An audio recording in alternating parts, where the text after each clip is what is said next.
ಇವತ್ತಿನ ವಿಡಿಯೋದಲ್ಲಿ ತುಂಬಾ ಟೇಸ್ಟಿಯಾಗಿರುವಂತಹ ಒಂದು ಚಿಕನ್ ಡ್ರೈನ ಯಾವ ರೀತಿಯಾಗಿ ಮಾಡೋದು ಅಂತ ನೋಡೋಣ. ಸಿಂಪಲ್ಲಾಗಿ ಅನ್ನ ಸಾಂಬಾರು, ಅನ್ನ ರಸಮ್ ಇದ್ದರೆ ಸೈಡ್ ಡಿಶ್ ಆಗಿ ಈ ರೀತಿಯಾಗಿ ಚಿಕನ್ ಡ್ರೈನ ಮಾಡ್ಕೊಳ್ಳಿ. ಸಖತ್ ರುಚಿಯಾಗಿರುತ್ತೆ ಅಂತಲೇ ಹೇಳ್ಬೋದು. ಹಾಗಾದರೆ ಬನ್ನಿ ತಡ ಮಾಡದೆ ರೆಸಿಪಿನ ಶುರು ಮಾಡೋಣ. ಇದನ್ನು ಮಾಡಲಿಕ್ಕೆ ಮೊದಲು ನಾನಿಲ್ಲಿ ಒಂದು ಪ್ಯಾನ್ಗೆ ಎಣ್ಣೆನ ಹಾಕ್ಕೊಳ್ತಾ ಇದ್ದೀನಿ. ಒಂದು 4ರಿಂದ 5 ಚಮಚ ಆಗುವಷ್ಟು ಎಣ್ಣೆನ ಹಾಕ್ಕೊಳ್ಳಿ. ಎಣ್ಣೆ ಸ್ವಲ್ಪ ಬಿಸಿ ಆದಮೇಲೆ ಮೀಡಿಯಮ್ ಸೈಜಿನ ಒಂದು ಈರುಳ್ಳಿನ ಈ ರೀತಿಯಾಗಿ ಸಣ್ಣದಾಗಿ ಕಟ್ ಮಾಡಿ ಹಾಕ್ಕೊಳ್ತಾ ಇದ್ದೀನಿ. ಈ ರೀತಿಯಾಗಿ ಸಣ್ಣದಾಗಾದರೂ ಕಟ್ ಮಾಡ್ಕೋಬೋದು, ಇಲ್ಲಾಂದರೆ ತೆಳ್ಳದಾಗಿ ಉದ್ದವಾಗಾದರೂ ಕಟ್ ಮಾಡ್ಕೋಬೋದು. ಇದ್ರ ಜೊತೆಗೆ ನಾನಿಲ್ಲಿ 2 ಹಸಿರು ಮೆಣಸಿನಕಾಯಿನ ಮಧ್ಯಕ್ಕೆ ಸೀಳೆ ಹಾಕ್ಕೊಳ್ತಾ ಇದ್ದೀನಿ. ಜಸ್ಟ್ ಫ್ಲೇವರ್ಗೋಸ್ಕರನೇ ಹಾಕ್ಕೊಳ್ತಾ ಇದ್ದೀನಿ. ಇದಕ್ಕೆ ಮತ್ತೆ ಅಚ್ಕಾರದ ಪುಡಿ ಹಾಕೋದಿದೆ, ಹಾಗಾಗಿ 2 ಹಸಿರು ಮೆಣಸಿನಕಾಯಿನ ಹಾಕ್ಕೊಂಡಿದ್ದೀನಿ. ಇದ್ರ ಜೊತೆಗೆ 3 ಚಮಚ ಆಗುವಷ್ಟು ಶುಂಠಿ ಬೆಳ್ಳುಳ್ಳಿ ಪೇಸ್ಟನ್ನು ಹಾಕ್ಕೊಳ್ತಾ ಇದ್ದೀನಿ.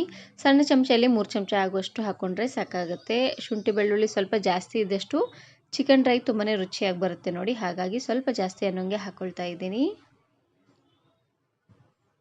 ಎಲ್ಲವನ್ನು ಹಾಕ್ಕೊಂಡು ಇವಾಗ ಒಂದು ಸಾರ್ತಿ ಈ ರೀತಿಯಾಗಿ ಚೆನ್ನಾಗಿ ಇದನ್ನು ಮಿಕ್ಸ್ ಮಾಡಿಕೊಂಡು ಈರುಳ್ಳಿ ಎಲ್ಲ ಪೂರ್ತಿ ಸಾಫ್ಟಾಗಿ ಶುಂಠಿ ಬೆಳ್ಳುಳ್ಳಿಯಲ್ಲಿರುವಂಥ ಹಸಿ ವಾಸನೆ ಎಲ್ಲ ಹೋಗಬೇಕು ನೋಡಿ, ಅಲ್ಲಿವರೆಗೂ ಲೋ ಫ್ಲೇಮ್ನಲ್ಲೇ ಇಟ್ಟು ಇದೇ ರೀತಿಯಾಗಿ ಮಿಕ್ಸ್ ಮಾಡ್ಕೊಳ್ತಾನೆ ಬೇಯಿಸ್ಕೊಂಡು ತಗೊಳ್ಳಿ.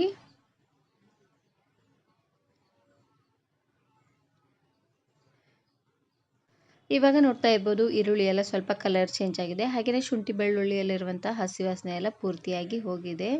ಇವಾಗ ನಾನಿಲ್ಲಿ 100 ಗ್ರಾಮ್ ಆಗುವಷ್ಟು ಚಿಕನನ್ನು ಹಾಕ್ಕೊಳ್ತಾ ಇದ್ದೀನಿ. ಮೊದಲು ನಾನಿಲ್ಲಿ ಚಿಕನ್ಗೆ ಸ್ವಲ್ಪ ಉಪ್ಪನ್ನು ಹಾಕ್ಕೊಂಡು 2ರಿಂದ 3 ಸತಿ ಚೆನ್ನಾಗಿ ಇದನ್ನು ತೊಳ್ಕೊಂಡು ಹಾಕ್ಕೊಳ್ತಾ ಇದ್ದೀನಿ. ಇವಾಗ ನಾನಿಲ್ಲಿ ಚಿಕನ್ಗೆ ಸ್ವಲ್ಪ ಉಪ್ಪು ಹಾಗೆಯೇ ಅರಿಶಿನ ಪುಡಿನ ಹಾಕ್ಕೊಂಡು ಮಿಕ್ಸ್ ಮಾಡ್ಕೊಳ್ತಾ ಇದ್ದೀನಿ. ನಾನು ಇದೇ ರೀತಿ ಬಹಳಷ್ಟು ವೆರೈಟಿ ಆಗಿರುವಂತಹ ಚಿಕನ್ ರೆಸಿಪೀಸ್ನ ಅಪ್ಲೋಡ್ ಮಾಡಿದ್ದೀನಿ.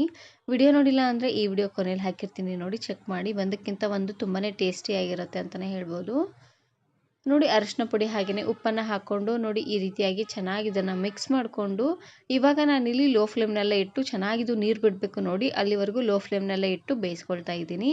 ಇದಕ್ಕೆ ಎಕ್ಸ್ಟ್ರಾ ನೀರೇನೋ ಹಾಕೋದು ಬೇಡ, ಚಿಕನ್ ಚೆನ್ನಾಗಿ ನೀರು ಬಿಟ್ಕೊಳುತ್ತೆ ನೋಡಿ, ಅದರಲ್ಲೇ ಚಿಕನ್ನು ತುಂಬಾ ಸಾಫ್ಟಾಗಿ ಚೆನ್ನಾಗಿ ಬೇಯುತ್ತೆ. ಆದರೆ ಅವಾಗವಾಗ ಈ ರೀತಿಯಾಗಿ ಕೈ ಆಡ್ತಾನೆ ಇದನ್ನು ಬೇಯಿಸ್ಕೊಳ್ಬೇಕು. ಇವಾಗ ನೋಡ್ತಾ ಇರ್ಬೋದು ಚಿಕನ್ ಎಷ್ಟೊಂದು ನೀರು ಬಿಟ್ಟಿದೆ, ನೋಡ್ತಾ ಇದ್ದೀರಲ್ವಾ. 2-3 ನಿಮಿಷಕ್ಕೆ ಒಂದು ಸಾರ್ತಿ ಈ ರೀತಿಯಾಗಿ ಚೆನ್ನಾಗಿ ಇದನ್ನು ಮಿಕ್ಸ್ ಮಾಡ್ಕೊಳ್ತಾನೆ ಬೇಯಿಸ್ಕೊಳ್ಬೇಕು. ಇದಕ್ಕೆ ಎಕ್ಸ್ಟ್ರಾ ನೀರೇನು ಹಾಕೋದು ಬೇಡ, ಚಿಕನ್ ಬಿಟ್ಟಿರುವಂತಹ ನೀರಲ್ಲೇ ಚಿಕನನ್ನು ಸಾಫ್ಟಾಗಿ ಬೇಯಿಸ್ಕೊಂಡ್ರೆ ಸಾಕಾಗುತ್ತೆ ನೋಡಿ. ಈ ರೀತಿಯಾಗಿ ಚೆನ್ನಾಗಿ ಇದನ್ನು ಮಿಕ್ಸ್ ಮಾಡಿಕೊಂಡು ಮತ್ತೆ ನಾನಿಲ್ಲಿ ಮೇಲ್ಗಡೆ ಮುಚ್ಚಳನ ಮುಚ್ಚಿ ಬೇಯಿಸ್ಕೊಳ್ತಾ ಇದ್ದೀನಿ. ಚಿಕನ್ ಸ್ವಲ್ಪ ಸಾಫ್ಟ್ ಆಗೋವರೆಗೂ ಬೇಯಿಸ್ಕೊಂಡ್ರೆ ಸಾಕು.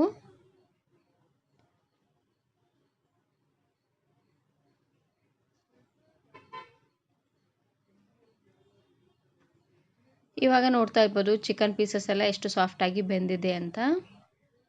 ನೋಡ್ತಾ ಇದ್ದೀರಲ್ವ, ಇಷ್ಟು ಸಾಫ್ಟಾಗಿ ಬೆಂದರೆ ಸಾಕಾಗುತ್ತೆ. ದೊಡ್ಡ ದೊಡ್ಡ ಪೀಸ್ ಇದ್ದರೆ ಬೇಯಲಿಕ್ಕೆ ಸ್ವಲ್ಪ ಟೈಮ್ ತಗೊಳುತ್ತೆ, ಹಾಗಾಗಿ ಉರಿನ ಲೋ ಫ್ಲೇಮ್ನಲ್ಲೇ ಇಟ್ಟು ಬೇಯಿಸ್ಕೊಂಡು ತಗೊಳ್ಳಿ. ಸ್ವಲ್ಪ ಸಣ್ಣ ಸಣ್ಣ ಪೀಸ್ ಇದ್ದರೆ ಬೇಗನೆ ಬೆಂದೋಗ್ಬಿಡುತ್ತೆ.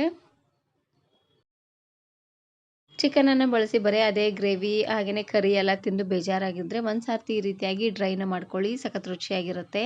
ಸಿಂಪಲ್ಲಾಗಿ ಅನ್ನ ಸಾಂಬಾರು ಅಥವಾ ಅನ್ನ ರಸಮ್ಮು ಏನಾದರೂ ಇದ್ದರೆ ಸೈಡ್ ಡಿಶ್ ಆಗಿ ನೀವು ಇದನ್ನು ಮಾಡ್ಕೋಬೋದು, ಚೆನ್ನಾಗಿರುತ್ತೆ. ಈ ಚಿಕನ್ ಡ್ರೈನ ಮಾಡಲಿಕ್ಕೆ ಜಾಸ್ತಿ ಹೊತ್ತೆಲ್ಲ ಟೈಮ್ ಹಿಡಿಸೋದಿಲ್ಲ, ಒಂದು 15ರಿಂದ 20 ನಿಮಿಷ ಇದ್ದರೆ ಸಾಕು, ಬೇಗನೆ ಆಗೋಗ್ಬಿಡುತ್ತೆ. ಇದಕ್ಕೆ ಮಸಾಲೆ ಹುರಿಬೇಕು ರುಬ್ಬಬೇಕು ಅಂತ ಏನೂ ಇಲ್ಲ, ಶುಂಠಿ ಬೆಳ್ಳುಳ್ಳಿ ಪೇಸ್ಟ್ ಒಂದಿದ್ರೆ ಸಾಕು, ತುಂಬಾ ಟೇಸ್ಟಿಯಾಗಿರುವಂತಹ ಚಿಕನ್ ಡ್ರೈನ ಮಾಡ್ಕೊಳ್ಬೋದು ನೋಡಿ. ಈ ರೀತಿಯಾಗಿ ಚಿಕನ್ ಎಲ್ಲ ಸಾಫ್ಟಾಗಿ ಬೆಂದಾದಮೇಲೆ ಲಾಸ್ಟಲ್ಲಿ ಇದಕ್ಕೆ ನಾನಿಲ್ಲಿ ಅಚ್ಕಾರದ ಪುಡಿನ ಹಾಕ್ಕೊಳ್ತಾ ಇದ್ದೀನಿ. ನಾನಿಲ್ಲಿ 1/4 ಚಮಚ ಆಗುವಷ್ಟು ಅಚ್ಕಾರದ ಪುಡಿನ ಹಾಕ್ಕೊಂಡಿದ್ದೀನಿ.